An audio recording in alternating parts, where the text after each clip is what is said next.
ठीक है, बाल कृष्ण भट्ट का निधन कब हुआ था? बाल कृष्ण भट्ट का निधन कब हुआ था? तो इसका सही आंसर हो जाएगा दोस्तों 20 जुलाई 1914 ईस्वी को, 20 जुलाई 1914 ईस्वी को। नेक्स्ट क्वेश्चन है दोस्तों, ओ सदा नीरा शीर्षक निबंध किस पुस्तक से लिया गया है? तो इसका सही आंसर हो जाएगा दोस्तों ऑप्शन नंबर बी, यानी कि बोलते क्षण। नेक्स्ट क्वेश्चन है दोस्तों, मोहन राकेश रचित नाटक है, मोहन राकेश रचित नाटक है, तो इसका सही आंसर है दोस्तों ऑप्शन नंबर ए, यानी कि आषाढ़ का एक दिन जो है ये मोहन राकेश द्वारा रचित एक नाटक है। नेक्स्ट क्वेश्चन है, पड़गीत और समाज शीर्षक निबंध के निबंधकार हैं, पड़गीत और समाज शीर्षक निबंध के निबंधकार हैं, तो इसका सही आंसर हो जाएगा दोस्तों ऑप्शन नंबर डी, यानी कि नामवर सिंह। नामवर सिंह जो है वो पड़गीत और समाज शीर्षक निबंध के निबंधकार हैं। ठीक है दोस्तों, आगे बढ़ते हैं।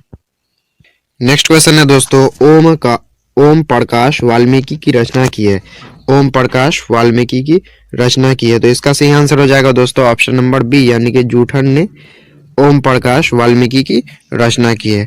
ठीक है दोस्तों, आगे बढ़ते हैं। नेक्स्ट क्वेश्चन है दोस्तों, लेखक मलयज का मूल नाम क्या था? लेखक मलयज का मूल नाम क्या था? तो इसका सही आंसर हो जाएगा दोस्तों ऑप्शन नंबर सी, यानी कि भरतजी श्रीवास्तव, भरतजी श्रीवास्तव। ठीक है दोस्तों, नेक्स्ट क्वेश्चन है, त्रिच कहानी है, त्रिच कहानी है, तो इसका सही आंसर हो जाएगा दोस्तों ऑप्शन नंबर डी, यानी कि जादुई यथार्थ। त्रिच कहानी जो है वो जादुई यथार्थ वाली है। नेक्स्ट क्वेश्चन है दोस्तों, जयप्रकाश नारायण के गांव का क्या नाम था? जयप्रकाश नारायण के गांव का क्या नाम था? तो इसका सही आंसर है दोस्तों सीताब दियारा, सीताब दियारा। ठीक है दोस्तों, आगे बढ़ते हैं। नाइन्थ क्वेश्चन है, रघुवीर सहाय का जन्म कब हुआ था? रघुवीर सहाय का जन्म कब हुआ था? तो इसका सही आंसर हो जाएगा दोस्तों ऑप्शन नंबर ए, यानी कि 9 दिसंबर 1929 ईस्वी में, 9 दिसंबर 1929 ईस्वी में। आगे बढ़ते हैं। नेक्स्ट क्वेश्चन है, भक्तमाल क्या है? भक्तमाल क्या है? तो इसका सही आंसर हो जाएगा दोस्तों ऑप्शन नंबर बी, यानी कि भक्त चरित्रों की माला, भक्त चरित्रों की माला। नेक्स्ट क्वेश्चन है, नाभादास का स्थायी निवास कहाँ था? नाभादास कहाँ का स्थायी निवास था? नाभादास जो है वो कहाँ का स्थायी निवास था? तो इसका सही आंसर हो जाएगा दोस्तों ऑप्शन नंबर सी, यानी कि वृंदावन, वृंदावन। ठीक है दोस्तों, आगे बढ़ते हैं। नेक्स्ट क्वेश्चन है, तुलसीदास का जन्म स्थान कहाँ था? तुलसीदास का जन्म स्थान कहाँ था? तो इसका सही आंसर हो जाएगा ऑप्शन नंबर ए, यानी कि राजापुर बांदा, राजापुर बांदा जो है वो तुलसीदास का जन्म स्थान था। आगे बढ़ते हैं। नेक्स्ट क्वेश्चन है दोस्तों, पार्वती मंगल किस कवि की रचना है? पार्वती मंगल किस कवि की रचना है? तो इसका सही आंसर हो जाएगा दोस्तों ऑप्शन नंबर बी, यानी कि तुलसीदास, तुलसीदास की रचना जो है वो पार्वती मंगल है। नेक्स्ट क्वेश्चन है दोस्तों, सूरदास किस शाखा के कवि थे? सूरदास किस शाखा के कवि थे? तो इसका सही आंसर हो जाएगा ऑप्शन नंबर बी, यानी कि कृष्ण भक्ति शाखा, कृष्ण भक्ति शाखा। तो ये क्वेश्चन वेरी वेरी इंपॉर्टेंट है दोस्तों, इसको ध्यान रखिएगा। नेक्स्ट क्वेश्चन है, पद्मावत किसकी रचना है? पद्मावत किसकी रचना है? तो इसका सही आंसर हो जाएगा दोस्तों option number A, Malik Mohammad Jayasi, Malik Mohammad Jayasi. ठीक है दोस्तों, ये भी वेरी वेरी इंपॉर्टेंट क्वेश्चन है। उसके बाद नेक्स्ट क्वेश्चन है, तुलसीदास का व्यक्तित्व कैसा था? तुलसीदास का व्यक्तित्व कैसा था? तो ऑप्शन है मृदुभाषी, बी विनम्र, सी शांत और डी उपर्युक्त सभी। तो इसका सही आंसर हो जाएगा ऑप्शन नंबर डी, यानी कि उपर्युक्त सभी, मृदुभाषी, विनम्र, शांत, तीनों उसका व्यक्तित्व था।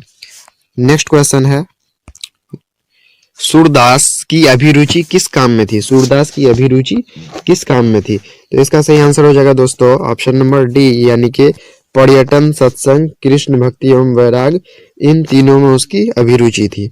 नेक्स्ट क्वेश्चन है, जयशंकर प्रसाद के काव्य संकलन का नाम लिखें। जयशंकर प्रसाद के काव्य संकलन का नाम लिखें। तो इसका सही आंसर हो जाएगा ऑप्शन नंबर डी, यानी कि उपर्युक्त सभी, झरना, लहर और आंसू, ये तीनों जो है जयशंकर के काव्य संकलन थे, इसलिए इसका आंसर हो जाएगा option number D. Next question है, जन जन का चेहरा एक, जन जन का चेहरा एक शीर्षक कवि के रचयिता कौन है? तो इसका सही आंसर हो जाएगा दोस्तों ऑप्शन नंबर ए, यानी कि गजानन माधव मुक्तिबोध, गजानन माधव मुक्तिबोध जो है वो जन जन का चेहरा एक इस शीर्षक कविता के रचयिता है। नेक्स्ट क्वेश्चन है दोस्तों, अधिनायक शीर्षक कविता के रचयिता है। अधिनायक शीर्षक कविता के रचयिता है, तो इसका सही आंसर हो जाएगा दोस्तों ऑप्शन नंबर सी, यानी कि रघुवीर साय। रघुवीर साय जो है वो अधिनायक शीर्षक कविता के क्या है, रचयिता है।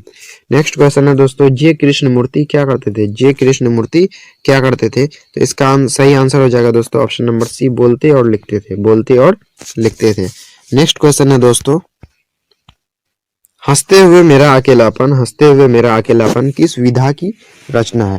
हंसते हुए मेरा अकेलापन किस विधा की रचना है, तो इसका सही आंसर हो जाएगा दोस्तों ऑप्शन नंबर ए, यानी कि डायरी साहित्य। डायरी साहित्य। नेक्स्ट क्वेश्चन है, कुड़ियों शब्द का अर्थ बताइए। कुड़ियों शब्द का अर्थ बताइए, तो इसका सही आंसर हो जाएगा दोस्तों ऑप्शन नंबर डी, कूड़ा फेंकने की जगह। कूड़ा फेंकने की जगह को कुड़ियों बोलते हैं। कुड़ियां बोलते हैं कूड़ा फेंकने की जगह को। उसके बाद नेक्स्ट क्वेश्चन है दोस्तों, मोहन राकेश के बचपन का क्या नाम था। मोहन राकेश के बचपन का क्या नाम था, तो इसका सही आंसर हो जाएगा दोस्तों ऑप्शन नंबर सी, यानी कि मदन मोहन गुगलानी। मदन मोहन गुगलानी, ये जो है मोहन राकेश के बचपन का नाम था। नेक्स्ट क्वेश्चन है दोस्तों, धांगर शब्द का अर्थ ओरांव भाषा में क्या है। धांगर शब्द का जो है अर्थ ओरांव भाषा में क्या है, तो इसका सही आंसर हो जाएगा दोस्तों ऑप्शन नंबर ए, यानी कि भाड़े का मजदूर। धांगर शब्द का अर्थ होता है भाड़े का मजदूर ओरांव भाषा में। नेक्स्ट क्वेश्चन है दोस्तों, शयन का संधि विच्छेद होगा। शयन का संधि विच्छेद होगा, तो इसका सही आंसर हो जाएगा दोस्तों ऑप्शन नंबर सी, यानी कि शे प्लस अन। शे प्लस अन बराबर शयन, तो इसका शयन का संधि विच्छेद होगा शे प्लस अन। नेक्स्ट क्वेश्चन है दोस्तों, नेक्स्ट क्वेश्चन है दोस्तों, हिमालय शब्द संज्ञा है। हिमालय शब्द जो है वो कौन सी संज्ञा है, तो ऑप्शन है जातिवाचक संज्ञा, व्यक्तिवाचक संज्ञा, भाववाचक और समूहवाचक। तो हिमालय काफी बहुत ही मशहूर है, तो इसलिए क्या हो जाएगा, ये व्यक्तिवाचक संज्ञा होगा। व्यक्तिवाचक संज्ञा। नेक्स्ट क्वेश्चन है दोस्तों, अहंकार शब्द का संधि विच्छेद होगा। अहंकार शब्द का संधि विच्छेद होगा, तो इसका सही आंसर हो जाएगा दोस्तों ऑप्शन नंबर बी, यानी कि अहम प्लस कार। अहम प्लस कार, क्योंकि हम लोग जानते हैं जो अनुस्वार जो रहता है वो मौका काम कर लेता है, यानी कि अहम प्लस क्या हो जाता है, कार। अलग अलग उसको जो करते हैं तो अहम बन जाता है प्लस कार। ठीक है दोस्तों, नेक्स्ट क्वेश्चन देख लेते हैं।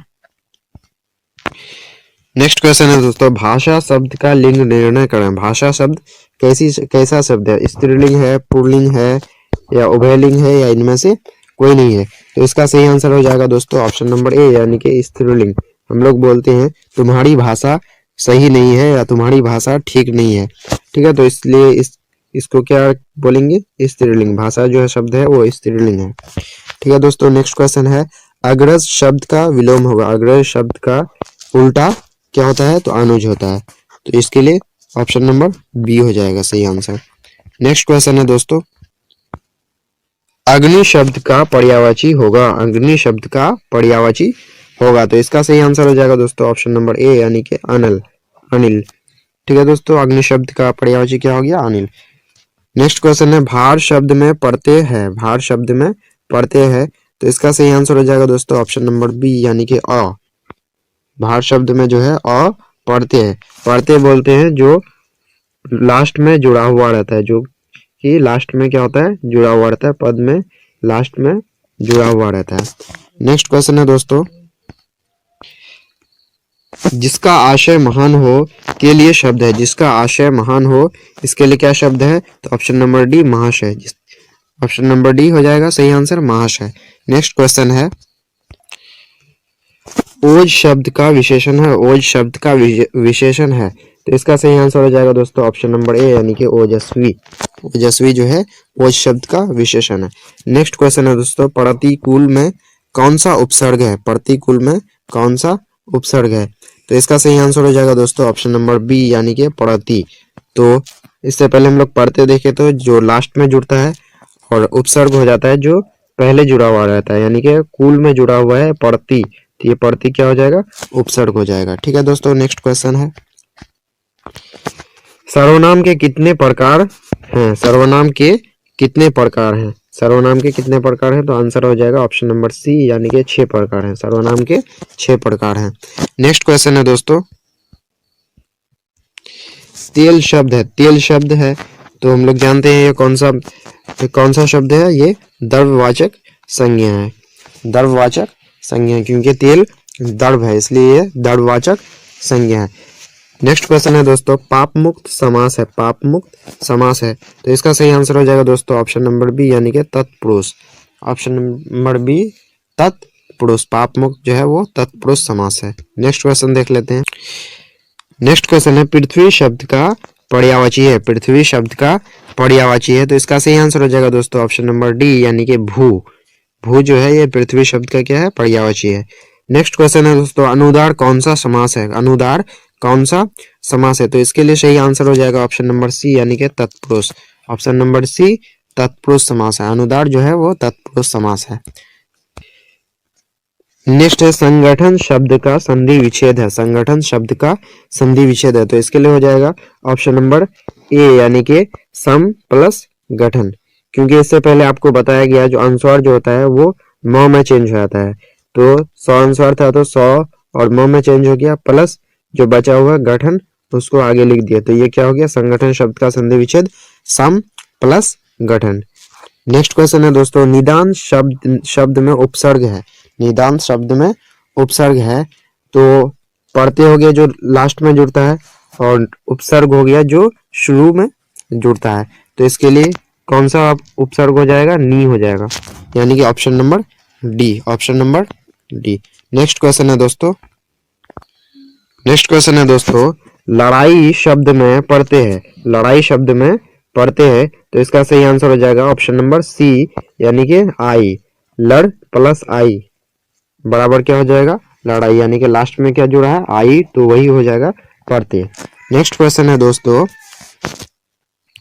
बेफायदा शब्द कौन सा समास है? बेफायदा शब्द कौन सा समास है? तो इसका सही आंसर हो जाएगा दोस्तों ऑप्शन नंबर सी, यानी कि अव्ययी भाव, अव्ययी भाव। नेक्स्ट क्वेश्चन है दोस्तों,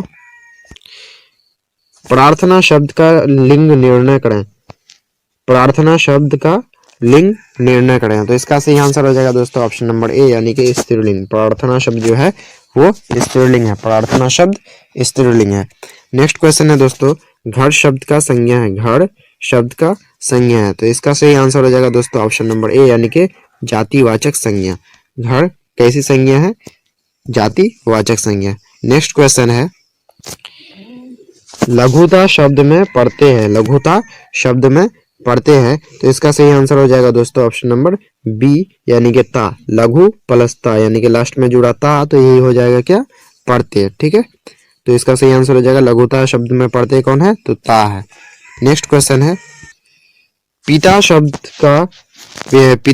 का विशेषण होगा, पिता शब्द का विशेषण होगा तो इसका सही आंसर हो जाएगा दोस्तों ऑप्शन नंबर सी, यानी कि पैतृक। ऑप्शन नंबर सी, यानी कि पैतृक हो जाएगा। नेक्स्ट क्वेश्चन है दोस्तों, संख्यावाचक विशेषण है, इनमें से कौन संख्यावाचक विशेषण है? तो इसमें हो जाएगा option number D, option number D, यानी कि 20 जो है ये संख्यावाचक विशेषण है, क्योंकि इससे संख्या का पता चलता है। नेक्स्ट क्वेश्चन है दोस्तों, जिसके शेखर पर चंद्र हो के लिए एक शब्द है, यानी कि जिसके शेखर पर चंद्र हो उसके लिए कौन सा एक शब्द है? तो इसका सही आंसर हो जाएगा ऑप्शन नंबर सी, यानी कि Chandra Shekhar. Option number C, यानी कि चंद्र शेखर। नेक्स्ट क्वेश्चन है दोस्तों, लघु शब्द का विशेषण है, लघु शब्द का विशेषण है तो इसका सही आंसर हो जाएगा दोस्तों ऑप्शन नंबर सी, यानी कि लाघव। लाघव जो है वो लघु शब्द का विशेषण है। नेक्स्ट क्वेश्चन है, जिसके हृदय में ममता नहीं है, जिसके हृदय में ममता नहीं है के लिए एक शब्द है, जिसके हृदय में ममता नहीं है उसके लिए एक शब्द है तो इसका आंसर हो जाएगा ऑप्शन नंबर ए, यानी कि निर्मम। निर्मम जो है इसका मतलब हो गया जिसके हृदय में ममता नहीं है उसी को क्या बोलते हैं? निर्मम बोलते हैं। नेक्स्ट क्वेश्चन है दोस्तों, लंबोदर शब्द कौन सा समास है? लंबोदर शब्द कौन सा समास है? तो इसका सही आंसर हो जाएगा दोस्तों ऑप्शन नंबर बी, यानी कि बहुव्रीहि, बहुव्रीहि। और एक चीज जान लीजिए दोस्तों, जो बहुव्रीहि समास को समासों का राजा कहा जाता है, समासों का राजा कहा जाता है। ठीक है दोस्तों, तो लंबोदर जो है वो शब्द बहुब्रीहि समास में आता है। नेक्स्ट क्वेश्चन है दोस्तों, सोमवार शब्द कौन संज्ञा है? सोमवार शब्द कौन संज्ञा है? तो इसका सही आंसर हो जाएगा दोस्तों ऑप्शन नंबर बी, यानी कि व्यक्तिवाचक संज्ञा, व्यक्तिवाचक संज्ञा। नेक्स्ट क्वेश्चन है दोस्तों, जो स्त्री अभिनय करे का एक शब्द है, जो स्त्री अभिनय करे उसके लिए कौन सा एक शब्द है? तो इसका आंसर हो जाएगा ऑप्शन नंबर बी, यानी कि अभिनेत्री, अभिनेत्री। नेक्स्ट क्वेश्चन है, मनोयोग का संधि विच्छेद होगा, मनोयोग का संधि विच्छेद होगा, तो इसका सही आंसर हो जाएगा ऑप्शन नंबर डी, यानी कि मन प्लस योग, मन प्लस योग। ठीक है दोस्तों, तो ओकार इसमें विसर्ग में चेंज हो गया। ठीक है, प्लस योग, मन प्लस योग। नेक्स्ट क्वेश्चन है दोस्तों, दांत दिखाना मुहावरे का अर्थ है, दांत दिखाना मुहावरे का अर्थ है, तो इसका सही आंसर हो जाएगा दोस्तों ऑप्शन नंबर ए, यानी कि बहस छिड़ जाना, बहस छिड़ जाना। दांत दिखाना का अर्थ होता है बहस छिड़ जाना। नेक्स्ट क्वेश्चन है दोस्तों, लेन देन कौन सा समास है? लेन देन कौन सा समास है? तो इसका सही आंसर हो जाएगा दोस्तों ऑप्शन नंबर सी, यानी कि द्वंद्व, द्वंद्व समास है। ठीक है दोस्तों, क्योंकि यहाँ पे एक ही टाइप का वर्ड है लेन देन। ठीक है, तो ऐसे जितने भी वर्ड्स होते हैं उसको हम लोग द्वंद्व समास के अंदर ही रखते हैं। नेक्स्ट क्वेश्चन है दोस्तों, छठी का दूध याद आना मुहावरे का अर्थ है, छठी का दूध याद आना, इस मुहावरे का क्या अर्थ है? तो इसका आंसर हो जाएगा दोस्तों बुरा हाल होना, बुरा हाल होना। छठी का दूध याद आना, इसका सही आंसर हो जाएगा बुरा हाल होना। नेक्स्ट क्वेश्चन है दोस्तों, नाखून शब्द का लिंग निर्णय करें, नाखून शब्द का लिंग निर्णय करें, तो इसका सही आंसर हो जाएगा ऑप्शन नंबर बी, यानी कि पुल्लिंग, यानी कि नाखून शब्द जो है वो पुल्लिंग शब्द है।